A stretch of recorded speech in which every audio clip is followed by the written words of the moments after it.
It was the dawn of the jet age. The skies were opening up, and air travel was transforming the world.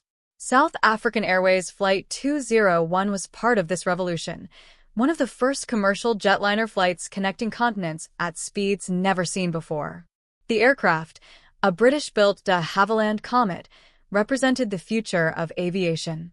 But in just a few moments, it would become a haunting reminder of how fragile that future could be.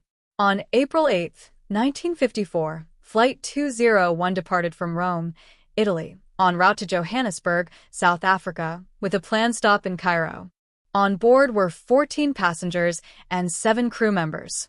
The flight was expected to be smooth, routine, unremarkable.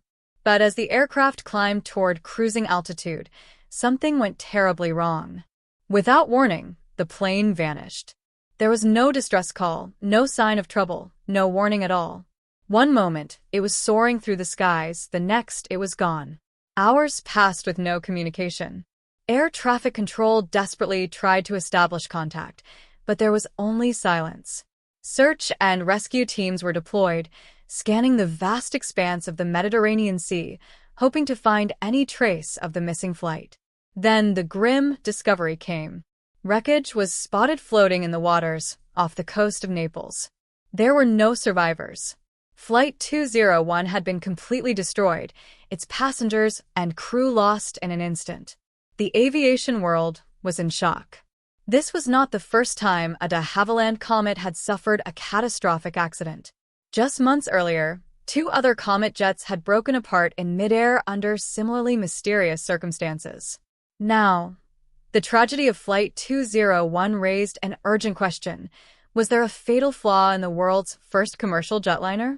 Investigators faced an unprecedented challenge. Jet airliners were still new, and never before had a pressurized passenger jet simply disintegrated at high altitude.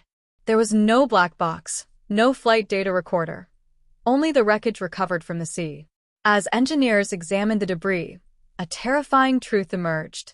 The Comet's design, once seen as revolutionary, had a fatal weakness. The aircraft's pressurized fuselage, subjected to repeated cycles of takeoffs and landings, was developing microscopic cracks. Over time, these cracks grew, weakening the metal structure until, at cruising altitude, the aircraft could no longer hold together. Flight 201 had become the latest victim of a phenomenon known as metal fatigue. At high altitude, the weakened fuselage had ruptured, causing an explosive decompression. In a split second, the aircraft had shattered, plunging into the sea. There had been no chance for the crew to react, no opportunity for passengers to brace themselves. It had happened instantly. The disaster of Flight 201 was a turning point in aviation history. The entire Comet fleet was grounded. Engineers and scientists worked tirelessly to understand the dangers of metal fatigue, redesigning aircraft to withstand the stress of pressurized flight. The lessons learned from this tragedy shaped the future of aviation safety, leading to stronger aircraft, better materials, and stricter maintenance standards. Yet, despite its significance, Flight 201 remains largely forgotten. Overshadowed by later, more well-documented air disasters, its story is rarely told.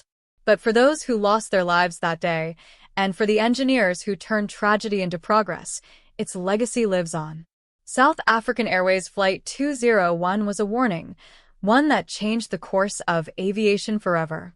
And though the world may have moved on, the echoes of that doomed flight still linger in the skies above us.